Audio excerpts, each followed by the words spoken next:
नसीब जिनके ऊंचे और मस्त होते हैं, नसीब जिनके ऊंचे और मस्त होते हैं, इम्तिहान भी उनके ज़बरदस्त होते हैं। हेलो बच्चों, कैसे हैं आप लोग? उम्मीद करते हैं आप लोग बढ़िया होंगे। तो आज की क्लास में हम लोग बात करने वाले हैं एक समान वैद्युत क्षेत्र में रखे वैद्युत द्विध्रुव के कारण स्थितिज ऊर्जा। लगाएंगे हेडिंग आप, एक समान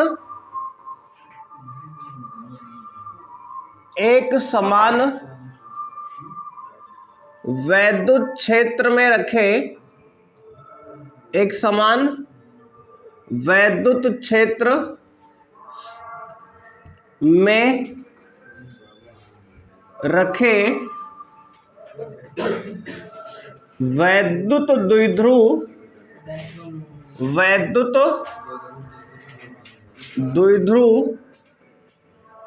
की स्थितिज ऊर्जा।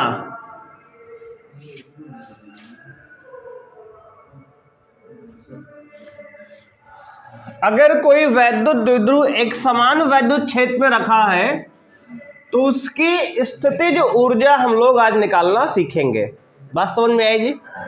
अब देखो ध्यान से, एक समान वैद्युत क्षेत्र में अगर कोई वैद्युत द्विध्रुव रखा है तो हमने उसका टॉर्क निकालना सीखा है, बल आघूर्ण। याद है, टाउ बराबर पीई साइन थीटा। बहुत सही, चैप्टर 1 में हमने निकाला है। अब देखो बिल्कुल सिमिलर डायग्राम वही होगा आपका, और यहां पे हम स्थितिज ऊर्जा निकालने का प्रयास करेंगे। देखो ये एक समान वैद्युत क्षेत्र है आपका, बात समझ में आएगी? ये क्या है भाई? एक समान वैद्युत क्षेत्र है। इस एक समान वैद्युत क्षेत्र में एक वैद्युत द्विध्रुव आघूर्ण, वैद्युत द्विध्रुव रखा है। ये देख लो आपका, ये वैद्युत द्विध्रुव है, ठीक है, वैद्युत द्विध्रुव। इस पर माइनस क्यू आवेश है, इस पर प्लस क्यू आवेश है। बात समझ रहे हो? एक पर माइनस क्यू आवेश, एक पर प्लस क्यू आवेश है, और ये वैद्युत क्षेत्र के साथ थीटा कोण पे रखा है। मान लो थीटा 1 कह दे रहे हैं जी। बात समझ में आएगी? ये वैद्युत क्षेत्र के साथ थीटा 1 कोण पे रखा है। इतनी बात सबको समझ में आ गई? अब देखो आगे, देखो एक बार फिर समझ लो। हमने कहा एक समान वैद्युत क्षेत्र में रखे वैद्युत द्विध्रुव की स्थितिज ऊर्जा हमें निकालनी है। देखो याद करो कि ऐसे ही हमने डायग्राम बनाया था जब बलागुण निकाला था, टाउ बराबर पीई साइन थीटा, है ना। अब यहाँ पे हम क्या निकालेंगे? वैद्युत स्थितिज ऊर्जा निकालेंगे, पोटेंशियल एनर्जी निकालेंगे। यहाँ पे हमने कहा एक समान वैद्युत क्षेत्र ई है, ये एक समान वैद्युत क्षेत्र ई है। इसमें एक वैद्युत द्विध्रुव जिस पर माइनस क्यू और प्लस क्यू आवेश रखा है, वैद्युत क्षेत्र के साथ थीटा 1 कोण पे रखा है। कितने कोण पर रखा है ये? थीटा 1। अच्छा हमें ये बताओ, हम लोग जानते हैं कि अगर कोई वैद्युत द्विध्रुव किसी वैद्युत क्षेत्र में रखा है तो उस पर एक बलागुण कार्य करता है ना। ये हम पढ़ चुके हैं पहले भी। तो बलागुण का फॉर्मूला क्या बताया गया है? बल आघूर्ण, देखो भैया, बल आघूर्ण आपको बताया गया है टाउ बराबर पी ई साइन थीटा। इसी को हम लोग लिखते थे पी क्रॉस ई। बात समझ में आई? P cross E vector form में, ठीक है ना। अब देखो, अच्छा ये बताओ, अगर कोई धनात्मक आवेश किसी वैद्युत क्षेत्र में है तो उस पर एक बल लगता है, और अगर धनात्मक आवेश है तो उस पर जो बल लगेगा वो वैद्युत क्षेत्र की दिशा में लगता है। इसका मतलब F बराबर यहाँ पे QE F बराबर QE बल होगा। बात समझ में आई? तो जानते हो पहले से भी। और अगर कोई ऋणात्मक आवेश वैद्युत क्षेत्र में है तो इस पे बल F बराबर QE लगता है, किंतु वैद्युत क्षेत्र के विपरीत दिशा में लगता है। इतनी बात समझ में आई जी? बोलो। यानी हमने कहा अगर कोई वैद्युत द्विध्रुव किसी वैद्युत क्षेत्र में रखा है तो उस पर दो आवेश हैं, एक नेगेटिव आवेश, एक पॉजिटिव आवेश। ऋणात्मक आवेश पे वैद्युत बल जो होता है वैद्युत क्षेत्र की दिशा में लगता है ना। धनात्मक आवेश पे, सॉरी, धनात्मक आवेश पर वैद्युत बल कहाँ लगता है? वैद्युत क्षेत्र की दिशा में। और ऋणात्मक आवेश पर वैद्युत बल क्षेत्र की विपरीत दिशा में लगता है। ये बल बराबर परिमाण में है और दिशा में विपरीत है, तो इसलिए यहां पर नेट बल क्या हो जाएगा? नेट बल F नेट हो जाएगा शून्य, क्योंकि दो बराबर और विपरीत बल एक दूसरे को निरस्त कर देंगे। F नेट है ना, नेट वैद्युत बल क्या हो गया? शून्य हो गया। लेकिन नेट बल शून्य है, लेकिन बलाघूर्ण तो उत्पन्न होगा ना। देखो ये दोनों बल की क्रिया रेखाएं अलग अलग है। अच्छा, ये सारी बातें हो चुकी है जब ये फॉर्मूला हम लोग डिराइव किए थे। इन दोनों बल की क्रिया रेखा अलग अलग है। देखो ये वाला फोर्स देखो, मान लो ये हमारा द्विध्रुव है, इस पे ये वाला देखो, ये वाला फोर्स इसको इधर घुमाने का प्रयास कर रहा है, ये वाला फोर्स इसको इधर घुमाने का प्रयास कर रहा है। ये ऐसे घूम जाएगा, ऐसे देखो, ऐसे घूम जाएगा। बात समझ रहे हो कि नहीं? ऐसे ये ऐसे घूम जाएगा, यानी बल आघूर्ण किधर लग रहा है? तो कहोगे क्लॉकवाइज लग रहा है। टॉर्क यानी बलाघूर्ण घड़ी की दिशा में लग रहा है ना। समझ रहे हो कि नहीं? देखो फिर से, ये मान लो बलाघूर्ण है, ठीक है, ये हमारा क्या है? मान लो द्विध्रुव है, ये द्विध्रुव ये है, इस पर बल इधर लग रहा है, इस पर बल इधर लग रहा है। ये दोनों बल देखो ऐसे घूमेंगे, ऐसे इसको घुमाने का प्रयास करेंगे ना, इस प्रकार से। देखो यानी वैद्युत द्विध्रुव को वैद्युत क्षेत्र की दिशा में संरेखित करने का प्रयास करेंगे। ये सारी बातें हो चुकी है ना। देख लो फिर से एक बार, ऐसे घूमने का प्रयास करेगा, यानी बल आघूर्ण क्लॉकवाइज लग रहा है। बात समझ में आई? इसका मतलब लिखेंगे बल आघूर्ण, देखो बल आघूर्ण यानी कि टाउ कैसा कार्य कर रहा है? तो कहोगे क्लॉकवाइज, यानी कि घड़ी की दिशा में, घड़ी की दिशा में, घड़ी की दिशा में इसको कहते हैं क्लॉकवाइज। पहले समझ लो ध्यान से। हाँ, ये बताओ बलाघूर्ण कैसे काम कर रहा है भाई? घड़ी की दिशा में। ये बात समझ में आई ना? देखो ये इसको ऐसे घुमाने का प्रयास करेगा, इसको ऐसे घुमाने का प्रयास करेगा घड़ी की दिशा में। बात समझ में आई? देखो अब हम क्या करेंगे, हम जो है इसको एंटी क्लॉकवाइज घुमाएंगे घड़ी के विपरीत दिशा में, और उसमें किया गया कार्य निकालेंगे। और जान रहे हो कि स्थितिज ऊर्जा क्या होगी? किए गए कार्य के बराबर होती है ना।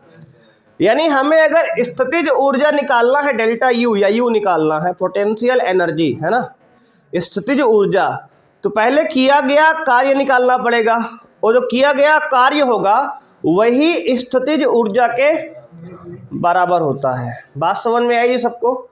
यानी हम कार्य कैसे करेंगे? देखो जुगाड़ क्या है यहाँ पे इसका, इसको आप एंटी क्लॉकवाइज घुमा दो। बात समझ रहे हो ना? ये θ1 कोण पे है शुरुआत में, इसको हमने घुमाना स्टार्ट किया,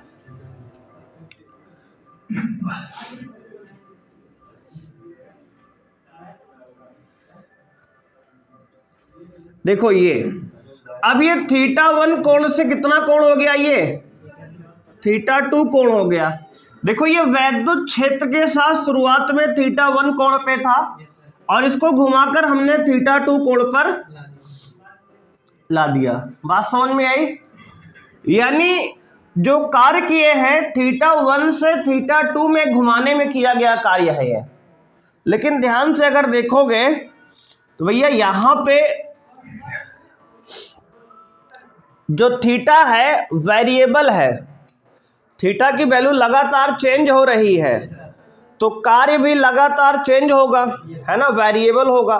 देखो थीटा यहाँ पे थीटा कम है, फिर थोड़ा बढ़ा, फिर बढ़ा, फिर बढ़ा, फिर बढ़ा, फिर θ2 हो गया, θ1 से θ2 हो गया। यानी एंगल जो है लगातार चेंज हो रहा है। एंगल क्या है? कोणीय विस्थापन। कोणीय विस्थापन, विस्थापन एक वेक्टर क्वांटिटी है और ये विस्थापन लगातार चेंज हो रहा है, बदल रहा है। इसका मतलब कार्य भी बदल रहा है। अगर कार्य बदल रहा है तो ये हो गया कौन? कैसा राशि? परिवर्तनशील है। जब परिवर्तनशील है तो इसको एक बार में कार्य नहीं निकाल सकते, पहले छोटा सा कार्य निकालेंगे फिर इसको इंटीग्रेट करेंगे। बात समझ में आई? जब जब परिवर्तनशील होगा तब तक इंटीग्रेशन समाकलन आएगा। समझ रहे हो कि नहीं? देखो थीटा चेंज हो रहा है लगातार। यहाँ θ1 देखो, जब वैद्युत द्विध्रुव ऐसे रहा होगा θ1 कम था, फिर और बढ़ा, फिर और बढ़ा, फिर और बढ़ा, थीटा बढ़ रहा है, यानी कोणीय विस्थापन बढ़ रहा है। मतलब थीटा वेरिएबल है, मतलब परिवर्तनशील है, तो इसका मतलब यहाँ पे एक बार में कार्य नहीं निकाल सकते। बात समझ में आई? ये सारी बातें कई बार बताई जा चुकी है आपको। जहाँ जहाँ परिवर्तनशील होता है वहाँ ऐसा जुगाड़ हम लोग लगाते हैं। याद करो, किसी बिंदु आवेश के कारण विभव हमने पढ़ा था, वहाँ भी तो यही लगाया था जुगाड़, याद आया? वहाँ लीनियर डिस्प्लेसमेंट था, रेखीय विस्थापन, तो वहाँ कार्य बराबर बल गुणे विस्थापन लगा रहे थे। यहाँ कोणीय विस्थापन है तो टाउ गुणे थीटा लगाएंगे, है ना, टॉर्क लगाएंगे, हाँ टाउ गुणे डी थीटा लगाएंगे। बात समझ रहे हो कि नहीं?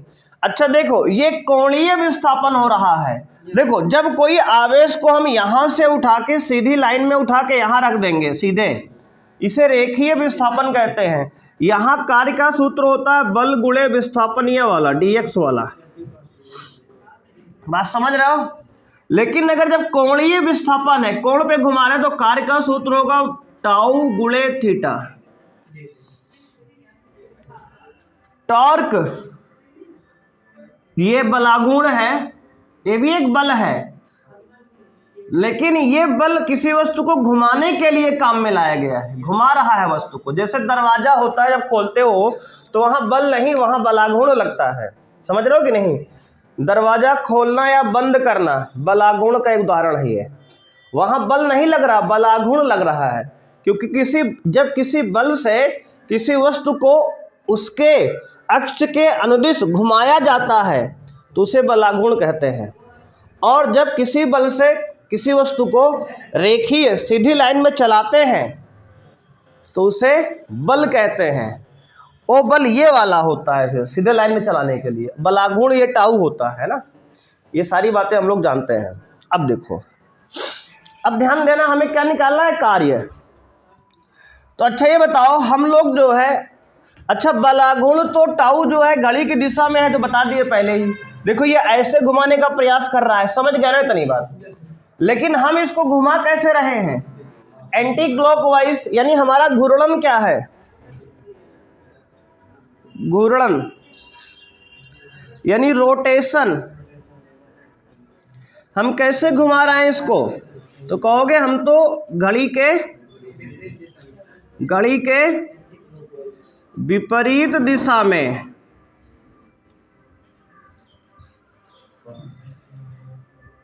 यानी कि एंटी क्लॉकवाइज घुमा रहे हैं। बात समझ रहे हो कि नहीं? देखो बात को समझो फिर से एक बार। देखो जो बलागुण है ना, वो क्लॉकवाइज लग रहा है, इसको घड़ी की दिशा में संरेखित करने का प्रयास कर रहा है ऐसे। बात समझ में आई? टॉर्क। लेकिन हम जो घुमा रहे हैं घूर्णन इसका, वो एंटी क्लॉकवाइज, देखो ऐसे घुमा रहे हैं, ऐसे पकड़ के इधर को, एंटी क्लॉकवाइज। तो इन दोनों के बीच में एंगल कितना हो गया?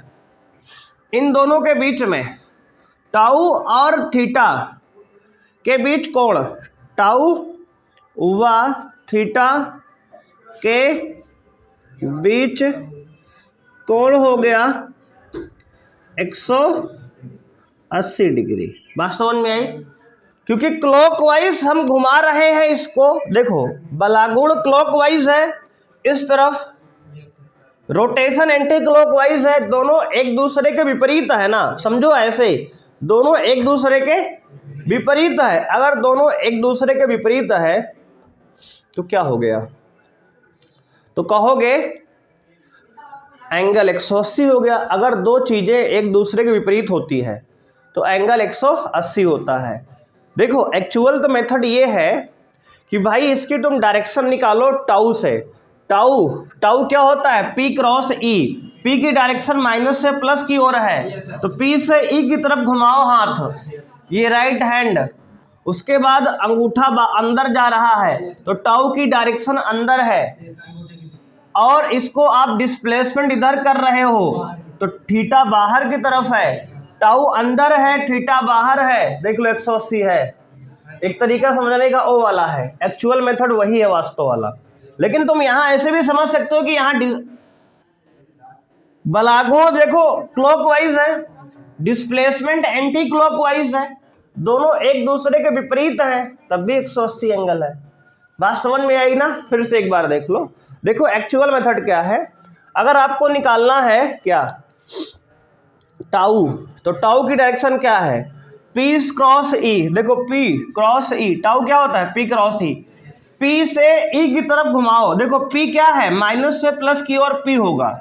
देखो ये P की डायरेक्शन क्या होगी, ये वाली P की डायरेक्शन है ना।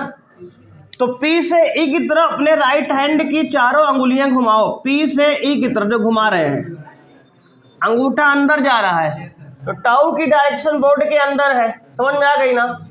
और देखो अब इसको घुमा रहे हो इधर, डिस्प्लेसमेंट ऐसे ले रहे हो तो थीटा किधर है, एंगुलर डिस्प्लेसमेंट कोणीय विस्थापन बाहर, टाउ अंदर थीटा बाहर, दोनों एक दूसरे के 180 कोण पे है कि नहीं। ऐसे भी देखो समझ लो, बात समझ में आई जी। एक तरीका बताया हमने कि टाउ इधर घूम रहा है clockwise, displacement anti clockwise, angle 180, ऐसे भी हमने बता दिया। बात समझ में आई? जैसे चाहे समझ लो, दोनों ही मेथड ठीक है बिल्कुल। बात समझ में आई? दोनों मेथड क्या है, बिल्कुल सही है। यहां तक बात क्लियर हो गई जी कि एंगल 180 डिग्री है, बलागुण घड़ी की दिशा में लग रहा है, रोटेशन जो हम घुमा रहे हैं एंटी क्लॉकवाइज घुमा रहे हैं, घड़ी के विपरीत दिशा में। अब देखो हम लोग स्मॉल वर्क निकालते हैं, थोड़ा सा विस्थापन, पहले विस्थापन डी थीटा करते हैं क्योंकि ये वेरिएबल डिस्प्लेसमेंट है, मतलब विस्थापन परिवर्तनशील है। तो लिखेंगे सूक्ष्म विस्थापन डी थीटा में किया गया कार्य। बात समझ रहे हो? तो क्या आएगा, डी डब्ल्यू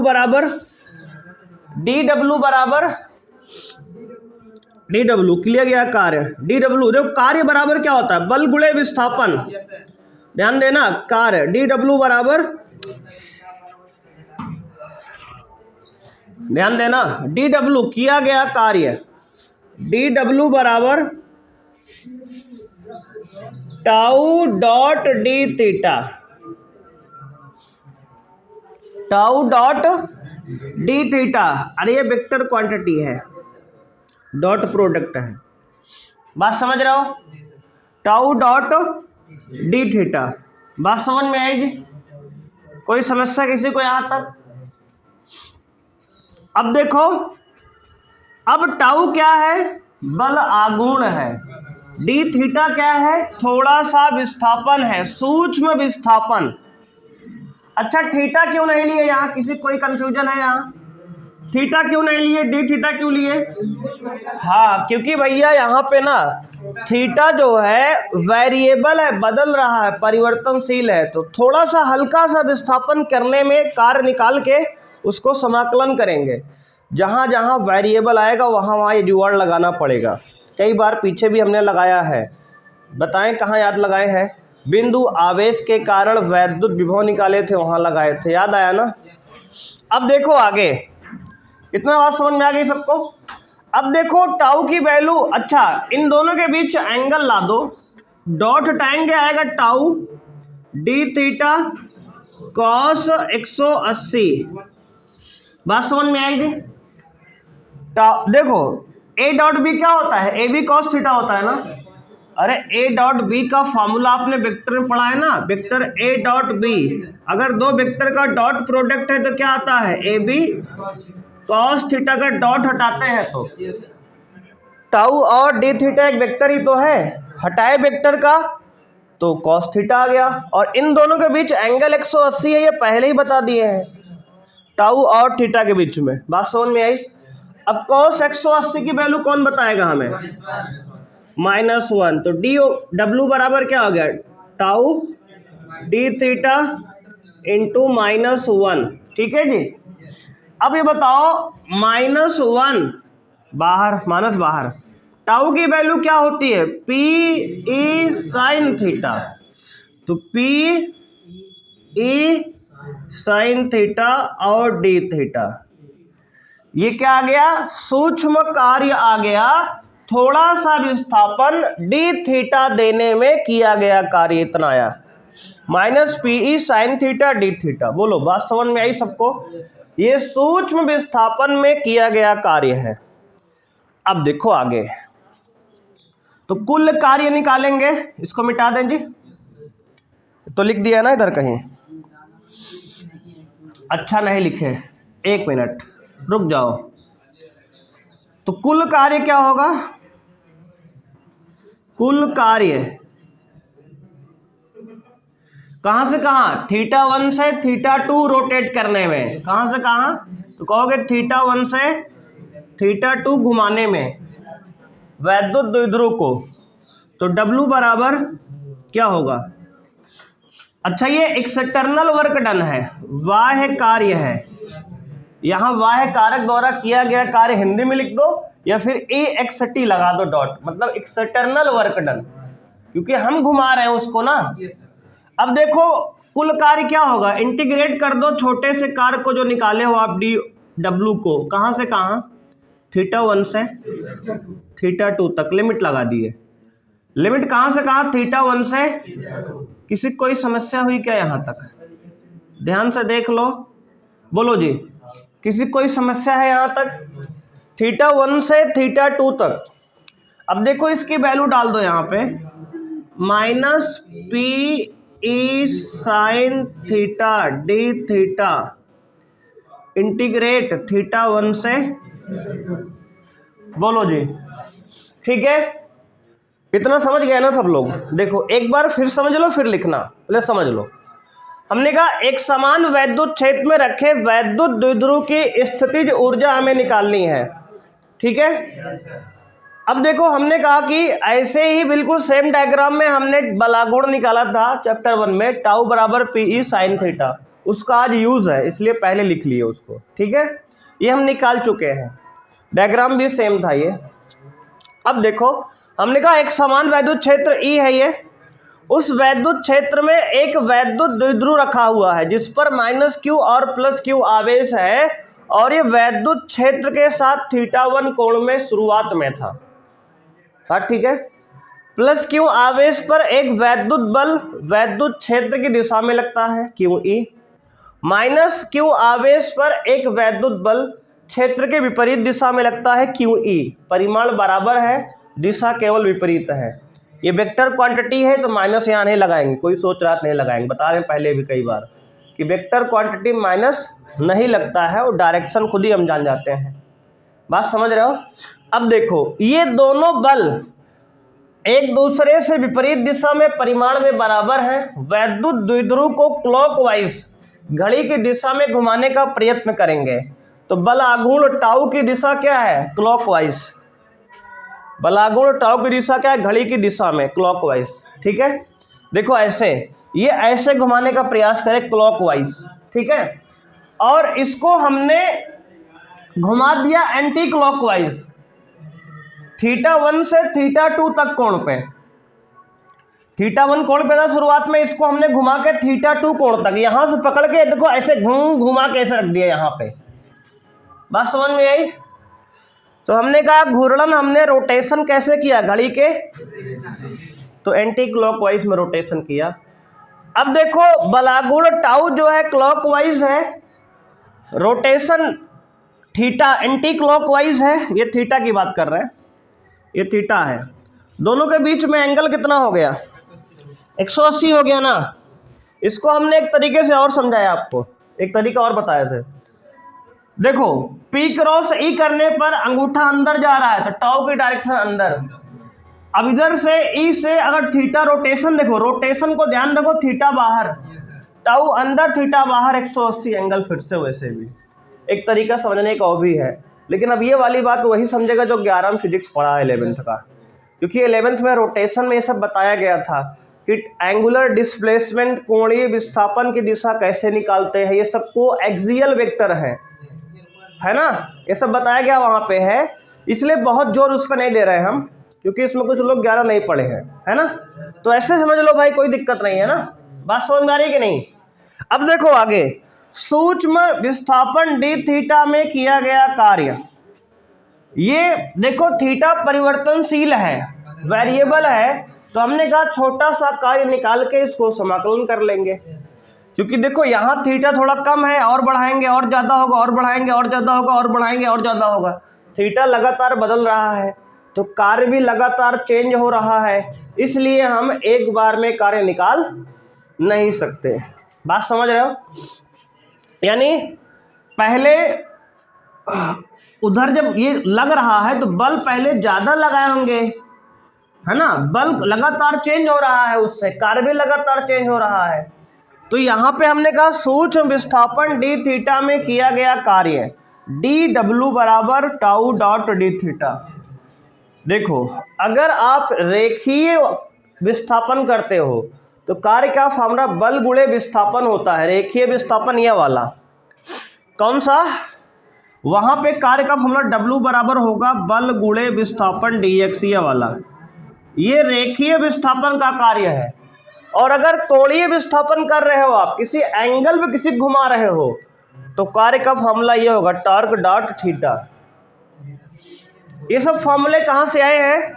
ये सब फॉर्मूले क्लास 11th के हैं, घूर्णन गति के, रोटेशन मोशन के, ठीक है ना। अब देखो आगे, अब यहां से हमने कहा tau dot D theta, dot हटाएंगे तो देखो ए डॉट बी क्या होता है, ए बी कॉस थीटा, तो यहाँ आएगा tau D theta cos 180। Theta और टाउ के बीच का एंगल है 180, बता दिए पहले ही। इसकी वैल्यू -1 होती है 180 कॉस में, तो ये माइनस टाउ की वैल्यू ये पीई साइन थीटा यहाँ रख दिए, और डी थीटा पहले से है। ये बोलो टाउ की वैल्यू पीई साइन थीटा और डी थीटा पहले से, और माइनस ये वाला ये बाहर आ गया। हमने कहा कुल कार्य थीटा 1 से थीटा 2 घुमाने में डब्ल्यू एक्सटर्नल वह कारक द्वारा किया गया कार्य, हिंदी में इसको बोलेंगे, बराबर इंटीग्रेट थीटा 1 से थीटा 2 डी डब्ल्यू, सूक्ष्म कार्य को थीटा 1 से थीटा 2 समाकलन करेंगे। इसकी वैल्यू है minus PE sine theta D theta, theta 1 से थीटा 2। इतना समझ में आ गया सबको? बोलो जी, कोई समस्या है यहाँ तक? देखो बिल्कुल स्पष्ट हमने सारी बात बता दी है। अगर किसी को यहाँ तक समस्या बता दे अभी, फिर नोट करो, फिर इसको चलो नोट करो पहले फिर। अब देखो इसके आगे आप ध्यान देना, वह कारक द्वारा किया गया कार्य डब्ल्यू एक्सटर्नल बराबर, देखो माइनस बाहर। अच्छा ये बताओ P क्या है? वैद्युत द्विध्रुव आघूर्ण, ये भी एक कांस्टेंट होगा, नियतांक है। E वैद्युत क्षेत्र नियत है, एक समान वैद्युत क्षेत्र। P और E दोनों नियतांक है, दोनों की वैल्यू फिक्स है भैया, क्योंकि आवेश और लंबाई पर P डिपेंड करता है। तो लंबाई तो द्विध्रुव की फिक्स है ना, वो थोड़ी बदल रही है, उसको घुमा रहे हैं, घुमाने पर लंबाई थोड़ी बदलेगी और आवेश ना बदलेगा। तो ये P तो फिक्स है ना, और वैद्युत क्षेत्र भी फिक्स है, तो ये दोनों क्या है? कांस्टेंट। इसको बाहर करो तो माइनस PE समाकलन थीटा 1 से theta 2 sign theta D theta. अब कौन हमें बताएगा साइन थीटा का समाकलन क्या होता है?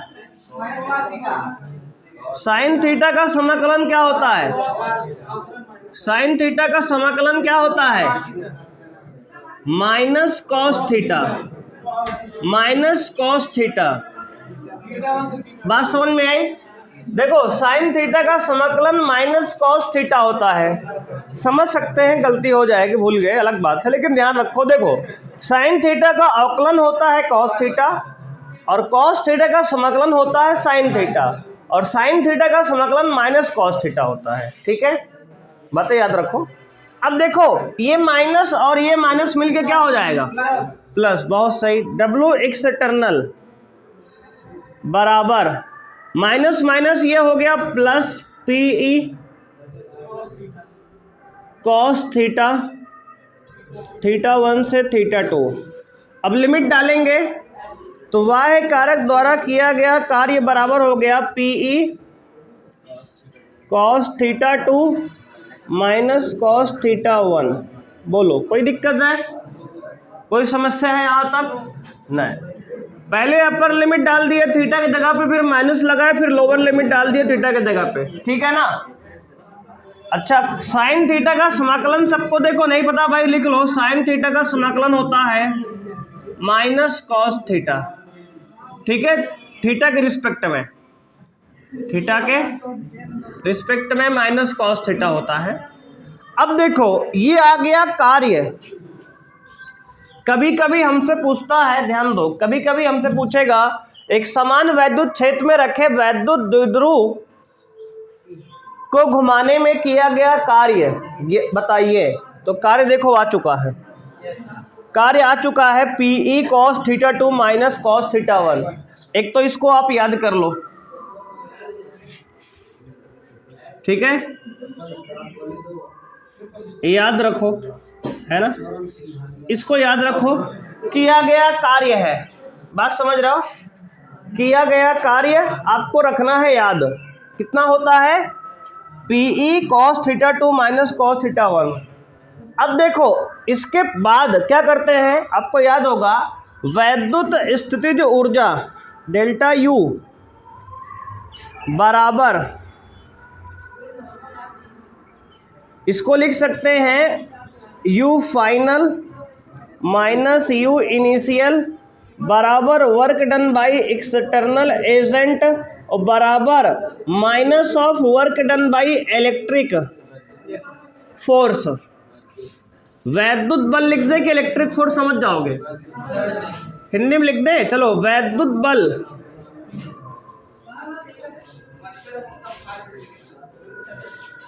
बोलो, वैद्युत बल द्वारा किया गया कार्य।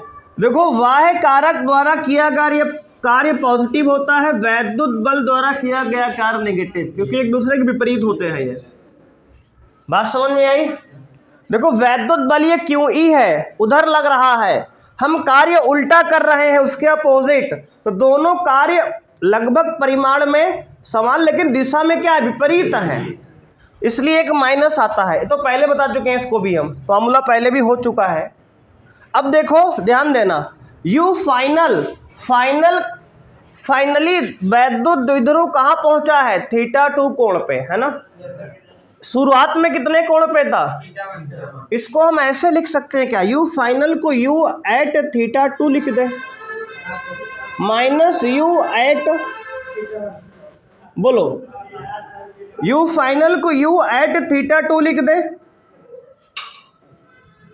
यू इनिशियल को यू एट थीटा 1 लिख दे। बोलो, क्योंकि प्रारंभिक में थीटा 1 कोण पे था ना ये। बात समझ में आई जी? बराबर। अब देखो इन दोनों में एक नेगेटिव साइन का अंतर है, तो अगर हम निकाल रहे हैं वैद्युत बल द्वारा किया गया कार्य तो एक माइनस लगाएंगे और ये उतार लेंगे। बोलो जी, देख लो, अगर कोई समस्या हो किसी तो बताओ भाई। माइनस क्यों आया, समझ गए? क्योंकि हम निकाले वैद्युत बल द्वारा किया गया कार्य, तो वाह कारक का नेगेटिव भी तो होता है ना? ठीक है जी यहाँ तक। अब देखो ये इन दोनों पॉइंट के पोटेंशियल एनर्जी स्थितिज ऊर्जा का अंतर आ गया। ये बात समझ रहे हो? दोनों पॉइंट के स्थितिज ऊर्जा का अंतर इतना आया है। बात समझ रहे हो ना? हमें क्या निकालना है भैया? हमें तो निकालना है किसी एक पॉइंट की स्थितिज ऊर्जा। अब देखो, इतना नोट कर लो। अच्छा रुको, इधर का तो नोट ही कर लिए होगे, है ना? अब ध्यान देना, देखो अब कुछ बातें फिजिक्स में मानी गई है, और किसने माना भाई? जिसने इसे बनाया। बात समझ रहे हो ना? अब इन्होंने ये कहा, इतनी बात समझ में आ गई? देखो θ1 कोण पे और θ2 कोण पे जब ये वैद्युत द्विध्रुव था तो उस समय इनके स्थितिज ऊर्जा का अंतर इतना है, -Pe cos θ2 - cos θ1, क्योंकि अब वैद्युत बल के विपरीत दिशा में विस्थापन हो रहा है। बात समझ में आई? अब देखो ध्यान से, अभी कुछ बातें मानी गई है। माना θ1 बराबर 90 डिग्री। देखो जुगाड़ लगाया गया। अब जुगाड़ क्या है ये? अब एक पॉइंट का एनर्जी जीरो करना चाहते हैं, मतलब स्थितिज ऊर्जा एक बिंदु को जीरो करेंगे जिससे किसी बिंदु पर स्थितिज ऊर्जा मिल जाए। फिर समझो, हमें पोटेंशियल एनर्जी का डिफरेंस यानी कि स्थितिज ऊर्जा का अंतर मिला है यहाँ से, और हम तो चाहते हैं कि हमें किसी एक पॉइंट की आप स्थितिज ऊर्जा बता दो। तो ऐसा तभी पॉसिबल है जब उस पॉइंट को, ये तो एक पॉइंट को अनंत पे पहुंचा दो।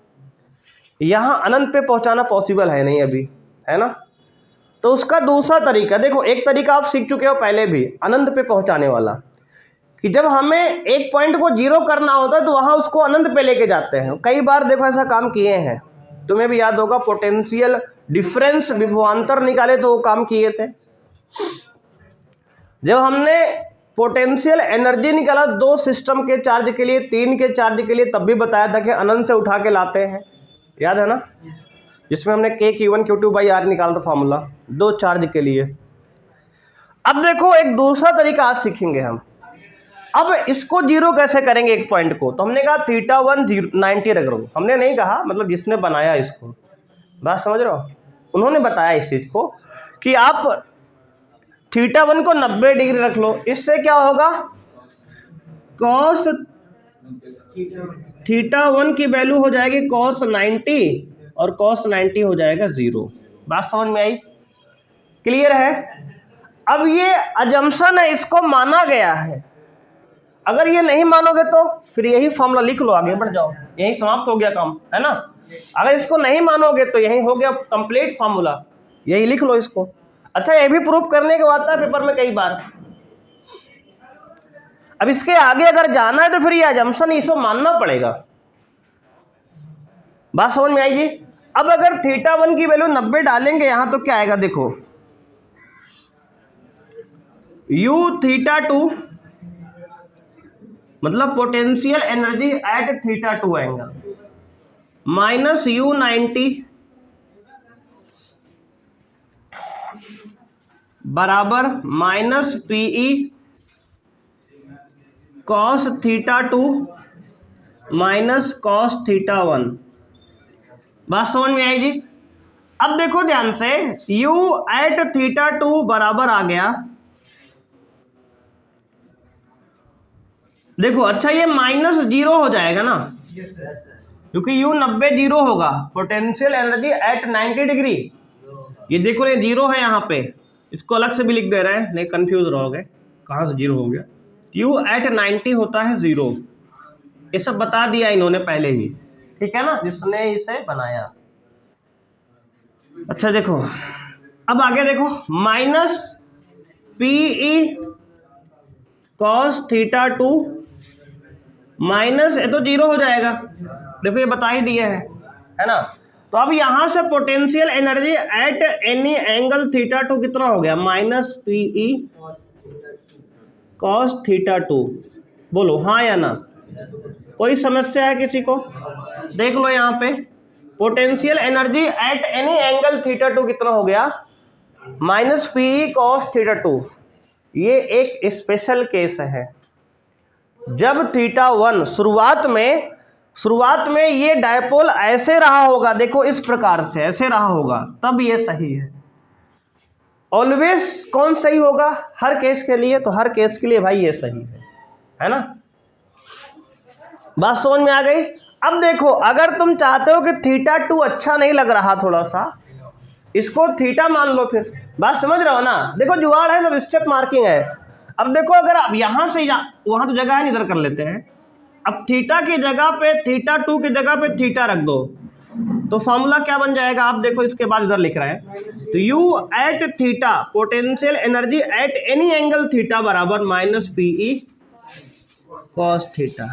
ठीक है, अब ये फाइनल आ गया, अब इससे आगे नहीं जाना है फाइनली। ठीक है, देख लो, इसके बाद ये लिखना है भाई, देख लो ध्यान से, बात समझ में आएगी? तो यानी कि एक समान वैद्युत क्षेत्र में रखे वैद्युत द्विध्रुव की स्थितिज ऊर्जा देखो हमने निकाल ली, कितना आ गया? Potential energy at any angle theta, किसी कोण थीटा पर वैद्युत स्थितिज ऊर्जा का फॉर्मूला होता है माइनस पीई कॉस थीटा। ठीक है, ये एक स्पेशल केस है। और अगर ऑलवेज ट्रू वाली सिचुएशन लिखनी है, सदैव सत्य वाली, तो फिर यही याद कर लो, फिर potential energy at theta 2 minus potential energy at theta 1 बराबर minus PE into cos theta 2 minus cos theta 1। Theta 2 पर स्थितिज ऊर्जा माइनस थीटा 1 पर स्थितिज ऊर्जा बराबर minus PE cos theta 2 minus cos theta 1। इसका डेरिवेशन भी कई बार बोर्ड एग्जाम में आया है, तो इसको आपको ध्यान से याद रखना है। ठीक है जी, कोई समस्या किसी को यहाँ तक है? नोट कर लो फिर।